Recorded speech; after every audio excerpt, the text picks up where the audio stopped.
Hello and welcome to Rajya Sabha Television. You're watching The Big Picture with me, Frank Rausen Pereira. Vice President M. Venkaiah Naidu on Monday said that India, which represents 1/6 of the global population, has a rightful claim to the permanent membership of the United Nations Security Council.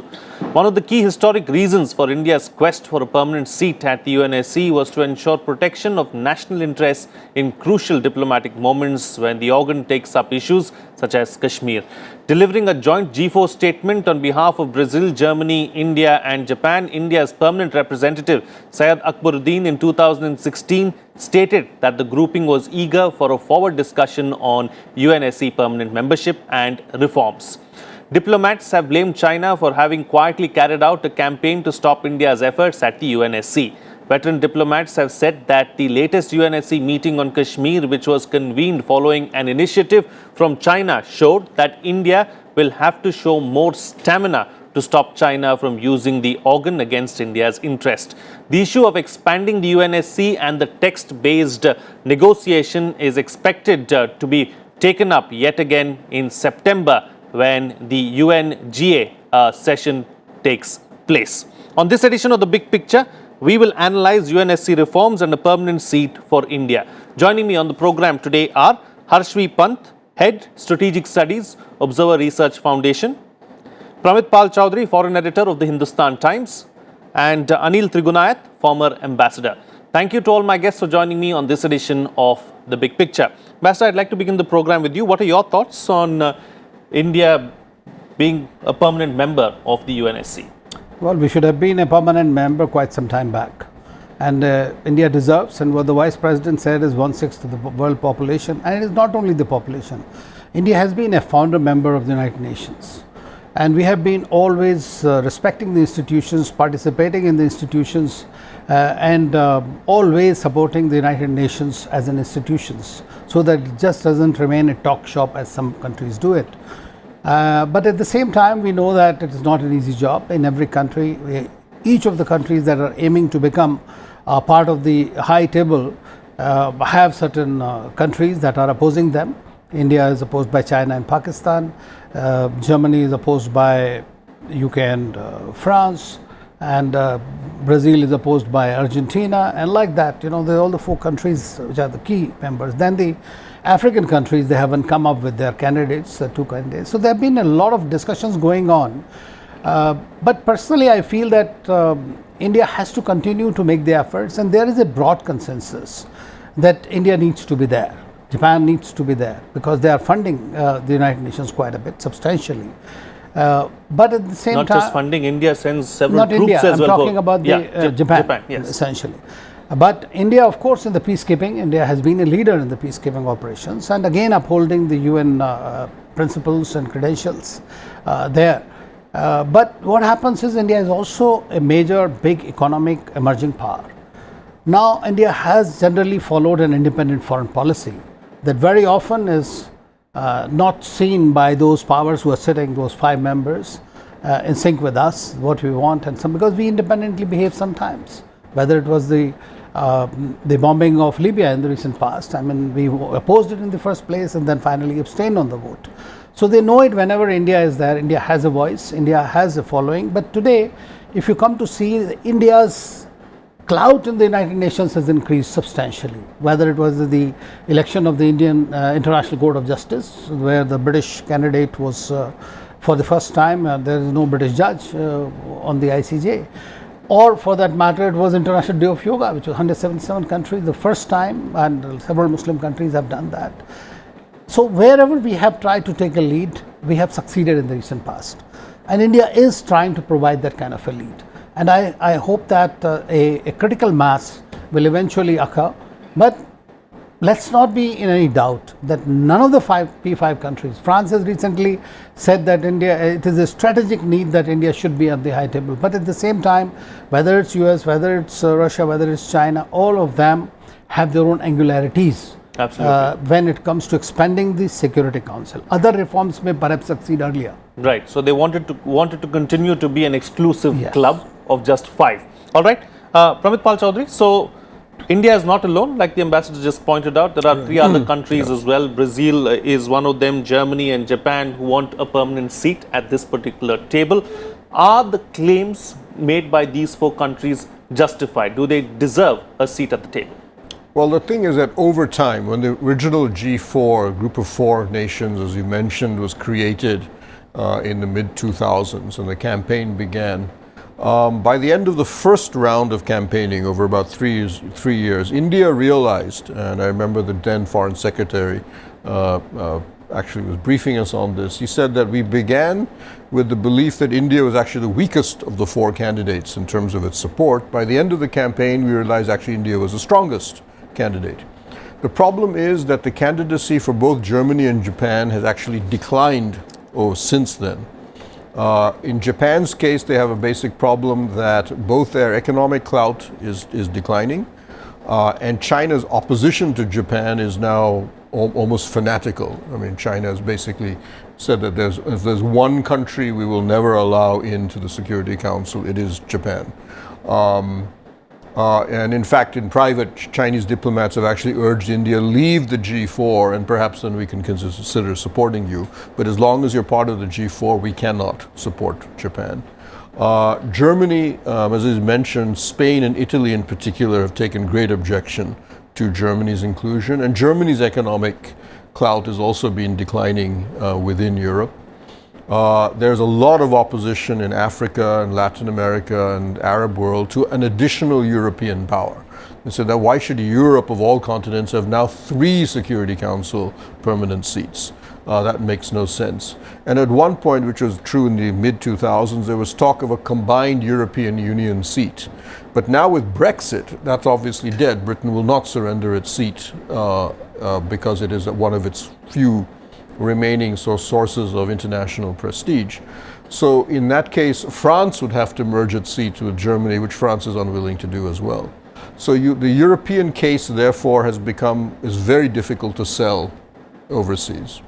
Brazil remains obviously an obvious candidate, though they have strong opposition from both Argentina and Mexico. Mexico's argument that their GDP is actually almost the same size as Brazil's, therefore they should be eligible. And finally, as the ambassador mentioned, Africa has yet to make a call. Africa it should have been a G5 group, but we had asked the Africans to choose a candidate among themselves. We had dabbled with South Africa, which is economically the most powerful African country, but Nigeria is by far the largest. I mean, if you make the argument that India's population is the basis for candidacy, then Nigeria is overwhelmingly the African candidate. But Africa is deeply divided on this issue because Egypt is another country that believes that it should be representing the African continent. So therefore, Africa has gone absolutely nowhere in being able to come to an internal decision about who should represent them. And that remains one of the biggest stumbling blocks to any forward movement on this, because everybody always comes back to but who is Africa going to choose? And the answer is 0, we don't know. Sure. So that having been said, Harshipan, let's now look at the permanent members of the UNSC and where they stand. Before we get to China, of course, let's look at some of the other countries, that is the US, UK, France, and so on and so forth. So what is their stand? Do they want to expand the UNSC? Do they want more people? Do they want to be more accommodative? Or where do these countries stand? Well, I think, international institutions reflect the balance of power when they are created. So clearly this is a balance of power reflective of 1945. But the reality of that institutional structure is such that you have to rely on the status quo powers to actually change the status quo. So they are not going to change the status quo because it will underwrite in some ways the reality that we are all witnessing. We are witnessing the decline of the West in relative terms. And if you look at the 3 main powers there, sitting there, UK, France and America, they are not going to cede that because that will simply confirm that the West is on a decline. And I think that is where the problem is stuck, that while they can pick and choose, diplomatically to, for example, at times when you have visitors coming to India from some of these countries, they say, well, we support India's case for a permanent membership. What does it mean in operational terms? What are they willing to do? to support India's case? Are they willing to mobilize global public opinion in India's favor? No, India will have to do that on its own. And therefore the question is whether you have the 3 or 4 or 5 members on the Security Council on whose veto would depend the future structure of that organization. Are they willing to abide by the original premise of the UN Charter, which somehow they argue is written in ways that is both idealistic and realistic. It's realistic because it gave power to the 5 powers, without whom United Nations would not have succeeded or would not even have functioned if they were not part of that power structure.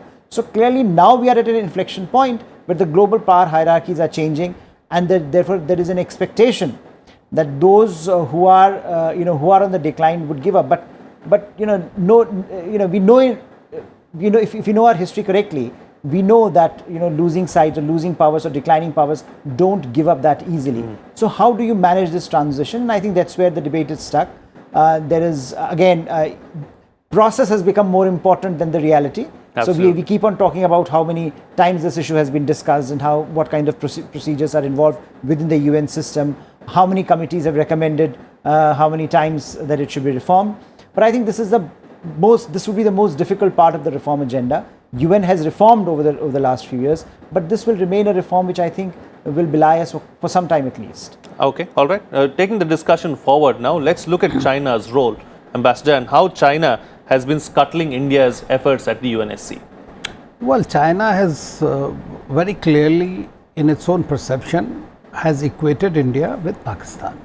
Pakistan is a stool, and it prevents anything against Pakistan that happens. I have sat through several meetings and I have found that they have very overt and very clear support of Pakistan, like an iron friend or whatever they call it.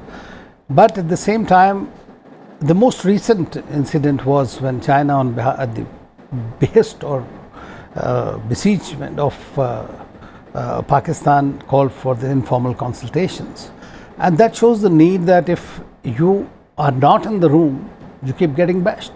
I mean, that despite the fact that you have all the friends, but everybody eventually comes to know that, okay, India has again been equated to Pakistan in this, which is what we should always avoid being there, that Pakistan is able to pull us down to their level. That's what I say.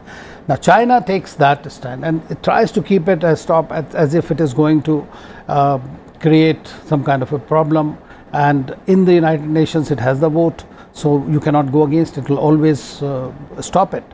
So for India, it is extremely important that it builds its constituency. I mean, in the UNGA generally, we have a very good set of people, and which was also clearly evident that at least 12 or 13 members of the current UNSC either did not react negatively to India or positively supported India. France, of course, is an avid supporter of India overtly.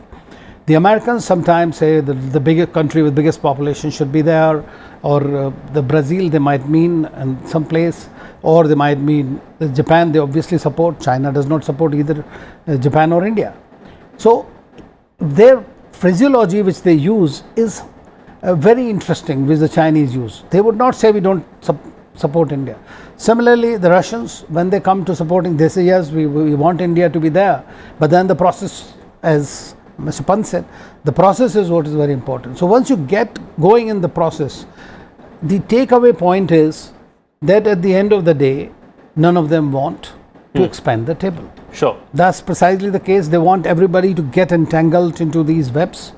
And don't want. In fact, India was also in favor of continuing for, let's say, about 10 years or so without the veto, be a part of the UNSC and see how it behaves. That would have been a starting point.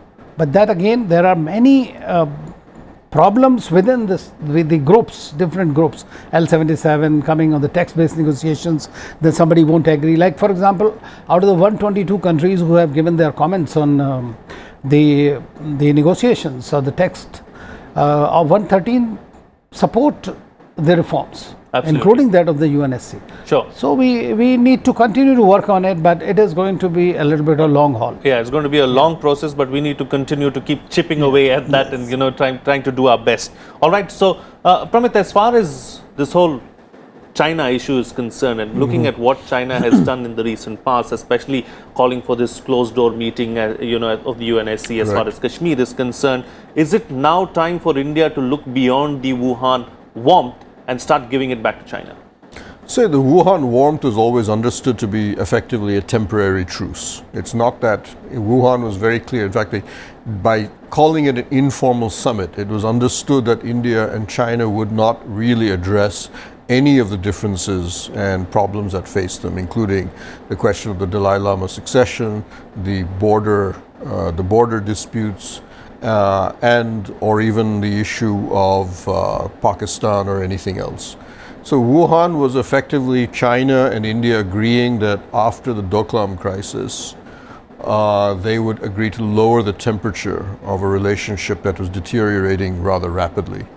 And that was all it was, because for India, given that we were going into elections, we were happy to not have to worry about our northern border.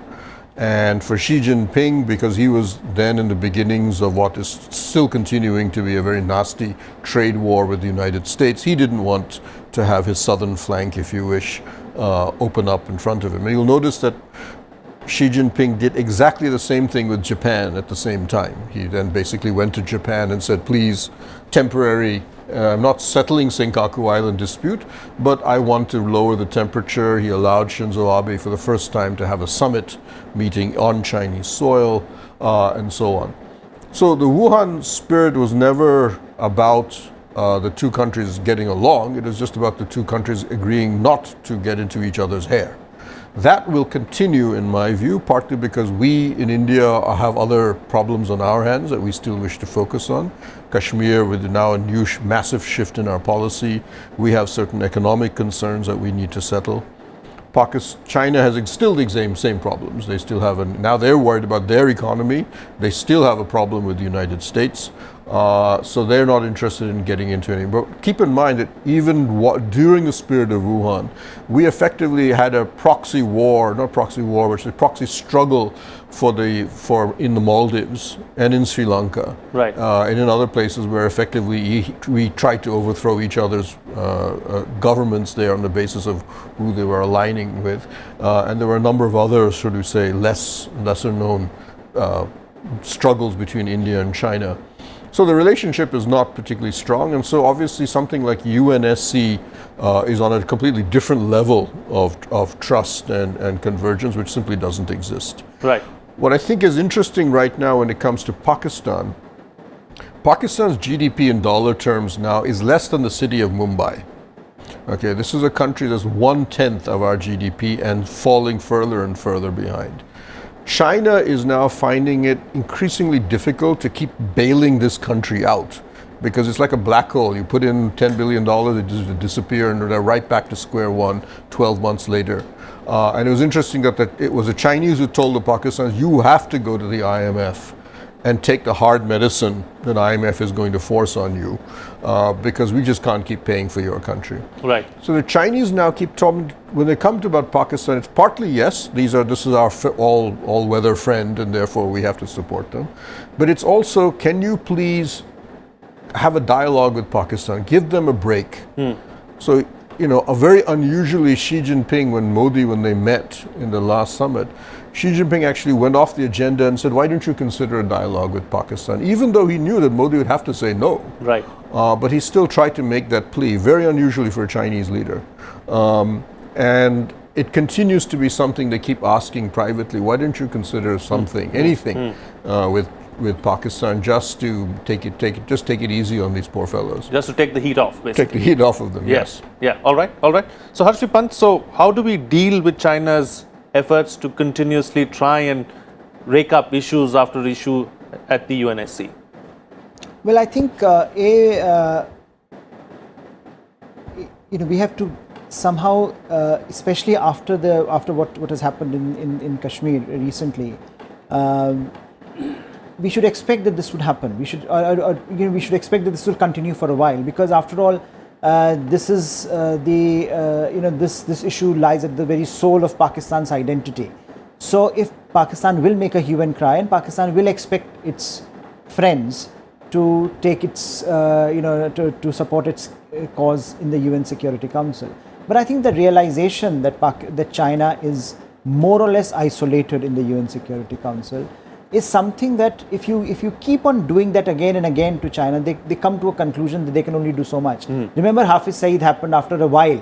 Lots of times they continued to block India's case. Eventually they realized that they are so isolated that they have to give in.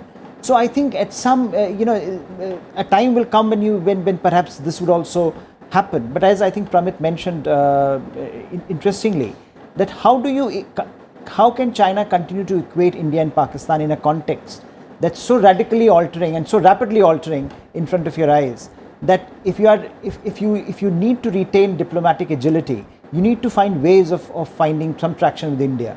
And that's where I think we look for Xi's visit to India in October, which would again be a continuation of the so-called Wuhan spirit, and whatever happens there would also have a bearing on future conversations. But I think it would be an important conversation to have, just to know where they stand today, because we have seen a shift.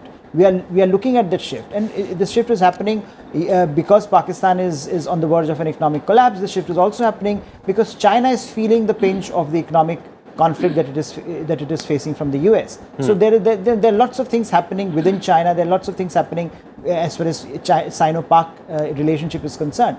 But I think on Kashmir in particular, this issue will continue to resonate with Pakistan because of its identity, and it will continue therefore to resonate to a certain degree with China. And therefore some amount of back and forth on this question is to be expected. But the silver lining is that now if they see the kind of isolation, 13, 14 members supporting India's case, or at least not siding on China on this, or not allowing a statement to come out, I think that's a massive signal that the issue as such does not have much traction within the larger international community. Sure. So perhaps China can look at it differently. China can start putting pressure on Pakistan itself, and we have seen a nuanced statement coming out from China on this question itself, where they are more concerned about Ladakh, they are not concerned about Kashmir. So I think they are now looking at it more in geopolitical terms, more in the sense of how do you take the conversation with India forward, because if Kashmir becomes a defining issue, then they also realize that the conversation from Indian side will stop. So I think they want that conversation to continue, and perhaps there are avenues there that India can use and leverage. All right. Closing comments now from all my guests with the best way forward as far as a permanent seat at the UNSC is concerned. Ambassador, what can we expect from France? France has emerged as a very close ally in recent times. What's likely to happen there? Well, France is supporting openly as far as India's candidature is concerned. Some others have, like Russia has said in bilateral dialogues and all, but at the end of the day, when it comes to the United Nations Security Council discussions and reforms, they always say the process has to be done, it has to go through the system, and they all know that the process is very long rather.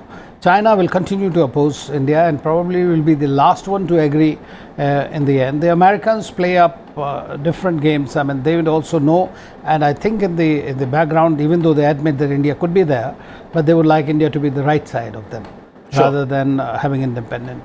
And I believe that a time will come when India will be there on the table, but I don't see an immediate possibility of sure, things moving forward the way we would like it to go. Absolutely. And Pramit, what can we expect from the Trump administration as far as this, as far as India and the UNSC are concerned? See, the point with Republican administrations in general, why they don't necessarily have any problems with India becoming a permanent member. Republicans, by definition, are hostile to the United Nations as a whole. They are simply not interested in the United Nations as an organization. So they're not prepared to invest any capital or do anything with the UN one way or the other. So it's almost a waste of time to try to get a Trump who thinks the United Nations is just a wasted piece of real estate in Manhattan, to expect him to come out and fight on your behalf. Which is why it's probably more useful to get the Republicans to fight, a Republican administration to fight for something like the Nuclear Suppliers Group or another multilateral agency in which they can see tangible reasons why India has to be part of. It's Right. generally the Democrats who are more interested in the larger idea that the multilateral structure should reflect actual existing power. But I'll just say, Prime Minister Manmohan Singh, one time when we were flying with him, we asked him about the UN Security Council seat. He wasn't overly concerned about this. He didn't see this as a priority. He just said, if we can make our economy grow at 10% for 10 years, they will ask us to be a permanent member. So let's focus on that first. Okay, all right. And Harshvi Pant, close the show for us with your concluding remarks, because let's not forget the UNGA session is to take place in September. Can we expect the issue of UNSC reforms and expansion coming up there? I think like every year it will come up again, and I think those countries that have a direct stake in this conversation will take it forward. But I don't think this issue is generating that kind of energy today that it used to generate a decade or so back, because countries have gone through the motions and they've realized that it's going to be much more complicated and much more treacherous than they had expected. But I think the point which India should concentrate on is that while we need to spend diplomatic capital on this question, we shouldn't be over-investing on this, because at the end of the day, if you are economically, as Pramit pointed out, militarily and diplomatically important enough that you are part of every single important global conversation, then you somehow alleviate many of these problems. So clearly our intent should be that we should be part of all of these major conversations, and we clearly are today by sheer heft of our weight. Economic, political and military, we are part of most of these conversations, and therefore international communities, the way it looks at India today is dramatically different from what it used to be a decade or so back. If these trends continue, then I think the reality of the fact of the matter is that India would be part of the P6, irrespective of whether it is part of the P5 or not.